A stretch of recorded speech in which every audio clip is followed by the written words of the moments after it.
Małgorzata, you have your word, and we are very much looking forward. Thank you very much. Am I well heard and seen? Yes?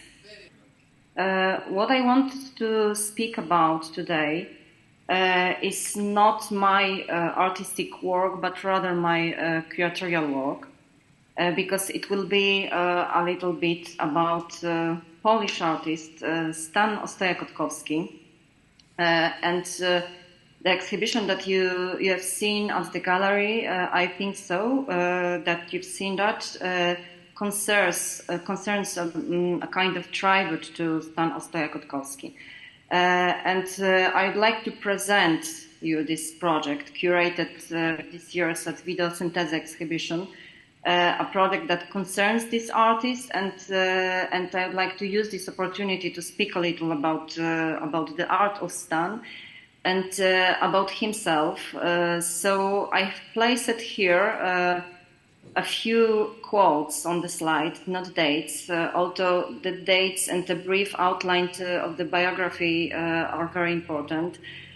Stanislaw Ostoja-Kotkowski was born in Poland, in Golub, on December 22, 1922, descending from an old noble family that was part of the clan of Ostoja, so Ostoja House, as the son of Stefan and Jadwiga, and he was related to Witold Gombrowicz, what is very important for Polish people, because this is one of the great contemporary Polish writers. So he was related to him, and by mother Antonina, and the writer's grandfather and the artist's great-grandfather were his own brothers. So in 1937, Kotkowski family moved to Przasnysz, where his father became a bank director. And Ostoja completed high school there and received his secondary school diploma. During the war and occupancy, he and his family remained always in Przasnysz, and his father was taken to an Oflag, prison for officers, and the young Stanislaw in the years 1939-1945 worked to support his family, mother and sister. He worked in construction company, a locksmith's workshop, and as a driver for the German doctor. He was active in the resistance movement, transporting conspirational materials, and in his spare time he studied painting and drawings with Przasnysz artist Olgierd Wetesko. So Przasnysz was his hometown. I will show you now some pieces of him from the historical museum. And here in Poland, in the historical museum of the city of Przasnysz, is located a collection of his works, mainly documentation of works and photographs. As you can see on the slide, he was a very eclectic painter, fascinated by many artistic movements and influences. And here you can see one of the computer graphics from the collection of Zachęta National Gallery of Art in Poland. And Kotkowski was captured by the Germans at the end of the war, but he managed to get out and ended up in American occupied German zone. He was able to study painting at the Academy of Fine Arts in Düsseldorf from 1945 to 1949, thanks to his love of art and fluency in German. After graduating in late 1949, Kotkowski emigrated to Australia, and at the beginning he worked as a manual laborer, making sandwiches and painting house facades. At all this time, his passion to art allowed him to continue education. He was studying at the School of Art at the Victorian Art Centre, and Australia was not only a place to live for him, but an object of his big fascinations. As his biographers, including Agnieszka and Krzysztof Gadomscy in Poland, but first of all Stephen Jones in Australia, who knew the artist and wrote a lot about his art, prove his adventure with light and colors began when he went on expeditions to the desert. And here he observes different light phenomena. Kotkowski said, "The terrific iridescence you can get behind the ice in central Australia forces you to think of the source of light, whether it's beam, lantern, or sun, and to think of it as the most impressive, most flexible, and richest tool imaginable for an artist, the life-giving source. Why couldn't a painting change its shape, form, and color? It seemed to me that you could achieve this by using light as a tool, and that the closest thing to the source of light we knew and can handle confidently is electronics. As Kotkowski pointed out, the most intense feeling of light was especially in the interior of the country, in the desert, where light seems to be alive. A stone that is certainly known to be white may appear orange in the morning and purple-pink in the evening. The indigenous people described desert dust in the rays of the seeing suns as red hell. And for Kotkowski, lasers was the closest to the experience of the light he had in the Australian desert. Referring to this experience, he argued that the relation of sound to color is primordial, not technological, giving the example of Polynesian who said he heard the color of brown. According to Kotkowski, synesthesia is not a matter of advanced technology, but of instinct and natural human abilities. The task that Ostoja set for himself was to make the recipient aware of this fact, showing this to other people. Seeing shapes produces in my mind kinetic shapes and vice versa, as Stan points. Stephen Jones, referring to that statement, points that the creation of visual music, a sort of pictorial equivalent to the experimental music of the time, was one of the main concepts underlying a lot of video experimentations at 60s. As Stephen Jones quote stands, lasers give a much clearer and more extinct light than do normal incandescent bulb. No matter how beautiful one paints a sunset, it will not be as beautiful as the light of the real sunset, but the light of laser can give the radiance and brilliance that paints cannot. In terms of using the medium, Kotkowski was a forerunner in using many new technologies. He was always searching, interested in painting, artistic photography, stained glass windows using bas-reliefs, optic collages, glazed ceramics, and jade. He had his first solo exhibition in 1955 at the Royal Society of Arts, South Australia. It included abstract paintings made with synthetic polymer paints, year before the medium was introduced into general use. Stephen Jones writes that in early 60s, looking for the new ways of expression in order to create almost sculpture-like shapes on the screen, Kotkowski convinced Malcolm Kane, an engineer at the Philips Research Laboratories in Hendon, South Australia, to construct for him a device that could change the deflection's waveforms and consequently the electromagnetic fields propelling the electron beam in the TV picture tube. It was in 1962, so somewhere in between the figure animation precursors of the Scanimate and Pake's more activate magnetic manipulations on the TV raster in Magnet TV project. So Kotkowski has created out projects with dancers, choreographers, and musicians. The first use of quadraphonic sound and the first demonstration of chromasonics were performed at the first sound and image event Orpheus in Australia in 1960. Chromasonics was the term for the synesthetic mixing of sound and light using technologies that analyze the sound to control the switching and dimming of light and of lasers. The artist received a Churchill Scholarship in 1967 in the United States, and here he came across a laser. He recognized an opportunity to use it as art. He created stage sets and decorations for theater and opera productions using lasers, and he used lasers to translate the most famous pieces of music by Bach, Ravel, Strauss, and Vangelis onto images.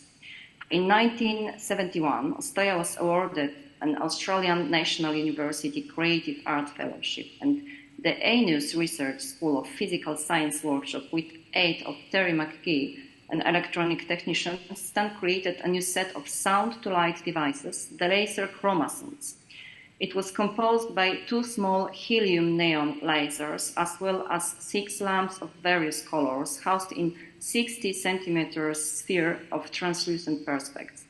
In the base of the device, inputs from microphone, a synthesizer, or tape recorder were divided up with a set of filters and then assigned to circuits that controlled the brightness of the lamps, whose light was reflected from rotating wavy mirrors.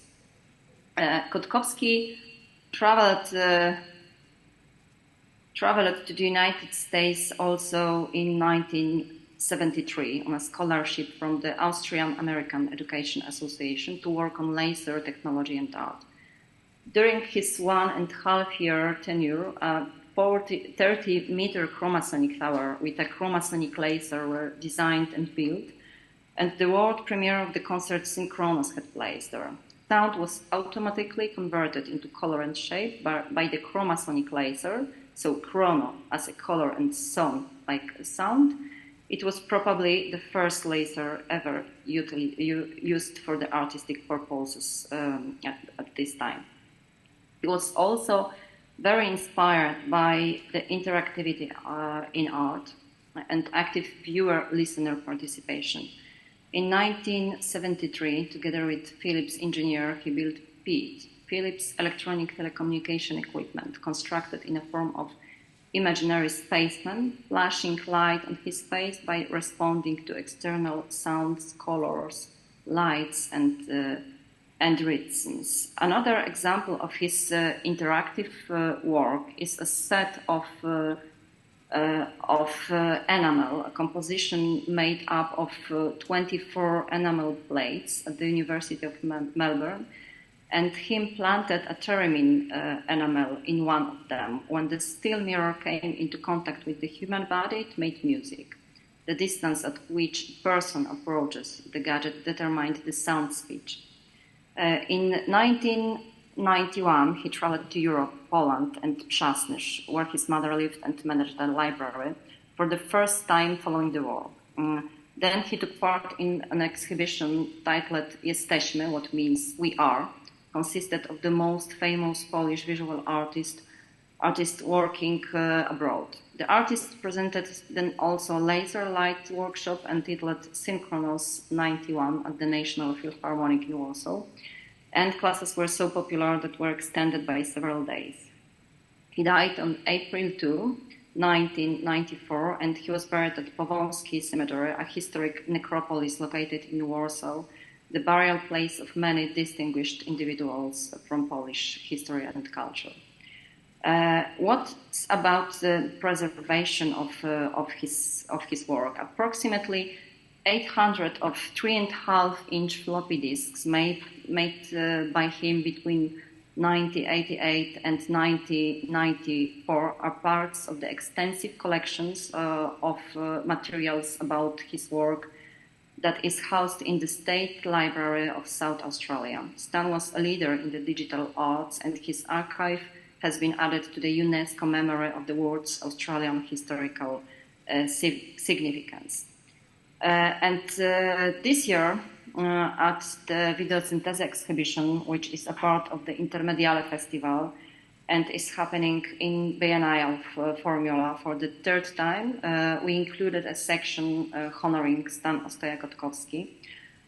Stan worked with electronic images his whole artistic career. He modified television to generate electronic paintings and integrated image with sound, repeating that in his art he wanted to free imagination from the impediments of traditional media.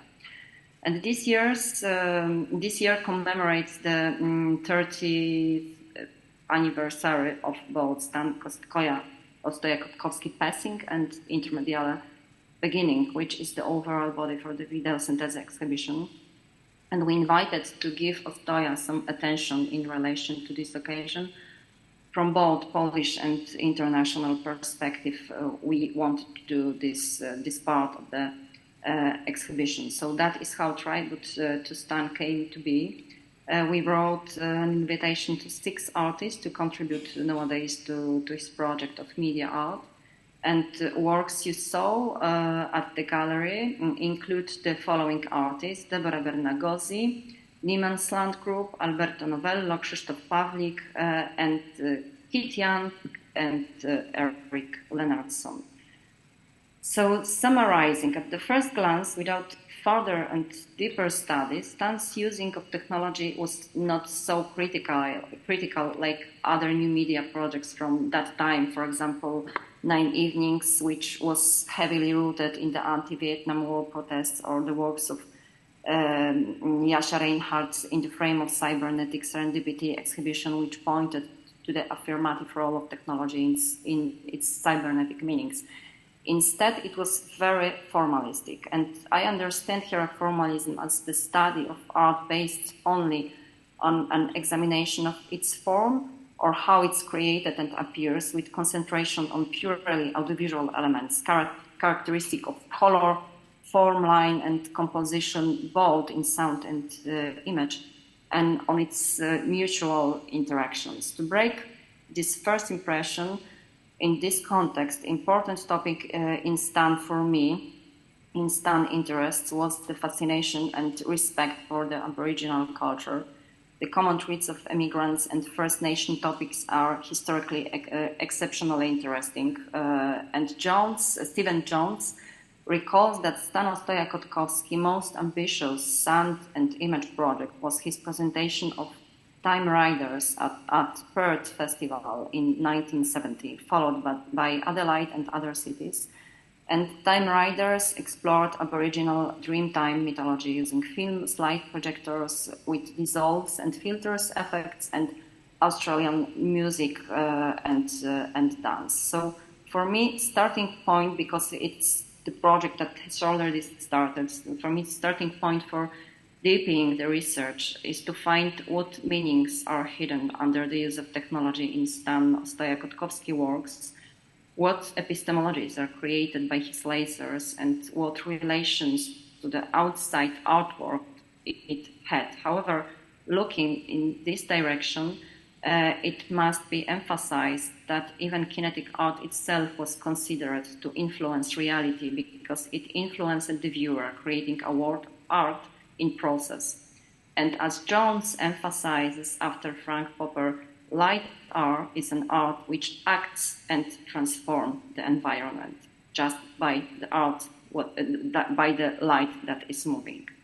So that's what I wanted to say about Stan Ostoja-Kotkowski, and I hope that it will be a project that will have some continuation in the future. I cannot find my Zoom window, but I hope that... Marco, can you do something? Okay, now we see you. Okay. Okay. Well, thank you so much, Małgorzata. It's so pity you couldn't come because we have wonderful space for this collection of tribute to Stan, and it really fits very good with all these other artists that we are showing, dealing with art and technology and artificial intelligence. And I found it extremely, for me, interesting that we are showing somebody who came from another world, from another aesthetics, and from another, but so early already using technology as mean of expression and experiment. And also I said that light is one of the major part, besides, of course, as he did also with sound, for media art. And as far as I know from what you told me, he is undiscovered. He's not well known yet enough by work that he did. And actually we came first time to talk about him because of this International Day of Light, but unfortunately we couldn't get his works. It's very hard to get from Australia acceptance. So when I was invited by Małgorzata, by you, to be a jury member for the festival this year, I experienced also all this art that was devoted to him, and it is so modern connection, you know, what he did and what artists are doing today, there is so many connections. It's not so far away. And in our exhibition, you can see those tributes of the other artists. So I found that this tradition and old and new somehow is getting to this turn as not being far away. So it's excellent to know about his work, and that you gave us more insights about his life and work. So fantastic. And one question before we open to other questions. You said you have your students. Are they somewhere there around or not? Yes, they are on Zoom. On Zoom, okay. Maybe they have something to say as well. I would ask if somebody would like to say from the students, or somebody here would like to give a comment. We have also from students' perspective, or maybe from Polish perspective, because it's particular Polish in some kind of view, because he is unknown in Poland, really. So we hope to discover his person and his art, and by doing this tribute, I hope that it will go in some way that we will develop the project. And I think also that it has some important meaning from synchronic and diachronic point of view at the media art history. Yes, because I see very traits in common in his art, but contrary and on the opposite, what for the aesthetics, like was mentioned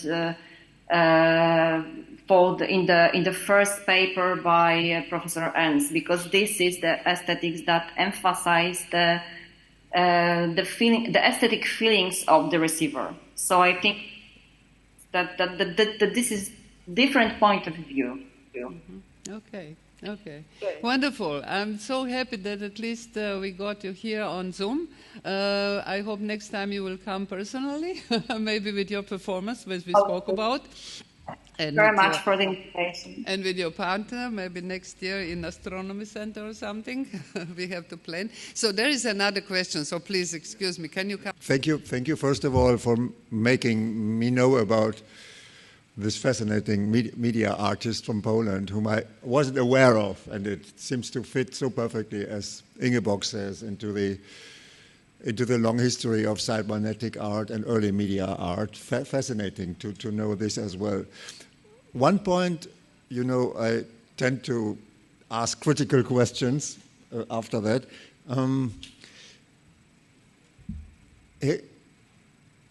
The discovery of laser technology as the medium which could turn the ideas into creative usage. Now, the laser technology is nothing specifically Polish, and it's part of technology, and technology has its own rules. And at some parts of time and some parts of the world, the same technology almost invites humans to work with it. So where is the agency? Is it this fascinating character whom you described, the human individuum, or is it rather technology itself, which at any point of time or part of the world invites humans to develop its potentialities? But then I see a certain nostalgia combining Aboriginal art and awareness of colors in Australia, and finally seeing the laser technology who allows to continue this. Isn't this a nostalgia for trying to reconcile highly advanced technology with early cultural practices? The Aboriginal mythology, I'm not a specialist about it, would never result in constructing a laser, which is the condition of possibility for building artistic metaphors. So media archaeology is more aware in the tradition of Michel Foucault to say where are the ruptures, the discontinuities, where is something new happening which separates us from traditional cultural idea of synesthesia and color and light and sound. The technology itself is the agency, and that makes it almost impossible to retranslate it back into traditional culture or even traditional nature. I see a lot of, even here in the exhibition, a lot of desire to reconcile nature or biology, Aboriginal culture, to reconcile it with the most advanced digital, algorithmic, technological culture. I'm suspicious a bit about it because it's a different thing. There is no way to, it's a human nostalgia to recombine it. But I think the advancement, the difference between technology and nature is so radical that one should rather enhance the difference than try to reconcile. Because I heard your fascinating presentation, and thank you once more for making us know about this work. But I saw that you want to create a continuity. The media archaeological approach would say there is a radical discontinuity. And I wonder what you say about this. Yeah, I wanted to point that in the place of these ruptures and discontinuities, I wanted to find in this archaeological meaning of medium. Of course, that I didn't say that the lasers had something in common with Polish technology. It had rather with something in common in warcraft technology. But as, for example, I studied and examined quite well projects in the frames of, for example, 9 Evenings and its military roots and its military subversive meaning of technology used in art, I was rather fascinated by Stan Ostoja-Kotkowski works because it didn't was the point of the using of technology. He was searching for some connections between nature and electricity, yes. And it was very fascinating for me because now in the many discourses and critical discourses about contemporary and especially media art, we emphasize that there is no border between nature and culture. Yes, in the cultures, in contemporary cultures, cultural studies, we emphasize that we should pass this border and mind the gap between that and think another way of being. So it was fascinating for me that he started to think about that in early 60s, that he saw that the sun and electricity and lasers can have the similar meaning for people, for example. Yes, they can be powerful in the meaning of creating living energy and something like that. So I was fascinated rather by not this continuity and these ruptures, but rather by these connections that he did. And I think that it was the point of his art, because I even didn't know that he did some kinds of video projections on Uluru mountain. And it was very interesting for me to discover these topics. But as said Ingeborg, it's very difficult to get any materials in Poland. There is a big archive of him in Australia, and not so good, not so well accessible from the abroad. And in Poland, we have in 2 museums, in Przasnysz Museum, Historical Museum in the city where he was born, and in Zachęta National Gallery, there are some steel frames in Zachęta and some documentations of work, nothing that were moving, nothing that were video, nothing that documented such kind of interactive art that they did. So as I said, for me, a very interesting idea was to connect nature and technology, so nature and culture from that point of view. So, for example, from my point of view and from the point of view of media archaeology, technology and nature are completely different universes, but he saw that in a different way. I would just like then we have to go on, that our last artists don't wait for us. But I would like to say something about this gap between what Wolfgang said, between humans, nature, and technology. And when you read the famous now popular scientists from early 60s till today, Ray Kurzweil, then you see about the singularity when he is showing with the data, with real possibilities, what will happen in 20 years. All what we think is a future, unbelievable future of merge of human body and technology. I think artists are having kind of intuition of possibilities that will really happen in the future.